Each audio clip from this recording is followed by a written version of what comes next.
संसारिक सुख नाम की जिस मरीचिका के पीछे हम सब भागते फिरते हैं, उस सुख की परिभाषा अर्थात क्या है महाराज जी? भ्रम। संसार का सुख क्या है? भ्रम। परमात्मा का सुख क्या है? सत्य, चिद, आनंद, सच्चिदानंद रूपाय। यहाँ भ्रम है। भोगो तो ऐसा लगता है सुख मिल रहा है, फिर थोड़ी देर बाद देखो फिर नवीन भोग की आकांक्षा। इस वस्तु से इससे उस व्यक्ति पूरा जीवन हो गया भोगते हुए।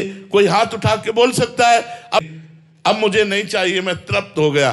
कभी नहीं। क्यों? भ्रम के कारण आपको संसार में सुख प्रतीत हो रहा है। भगवान ने गीता जी में लिखा, दुखालयम अशाश्वतम, ये संसार दुखमय है और नाशवान है।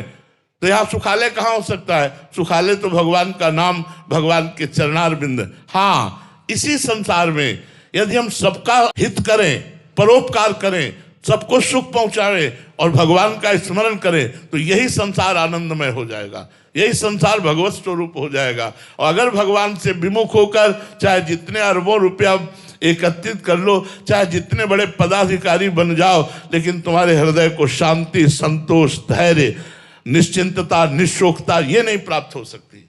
ये प्राप्त होगी भगवान से ही जुड़ने पर। भगवान से जब हमारा चित्त जुड़ता है तो हृदय शांत हो जाता है, निर्विकार हो जाता है, आनंदमय हो जाता है, संतोष हो जाता है। बाहरी भोग सामग्री जितनी उतने में ही हमारा काम चल जाएगा। संतोष नहीं तो तृष्णा इतनी बड़ी हुई है, कौन संतोष धारण किए हुए है? सबके हृदय में आगे से आगे बढ़ने की इच्छा है और वो इच्छा करते करते मर जाता है, लेकिन वो पूर्ण नहीं हो पाती। पूर्णता तो परमात्मा से होती, जगत से थोड़ी होती है।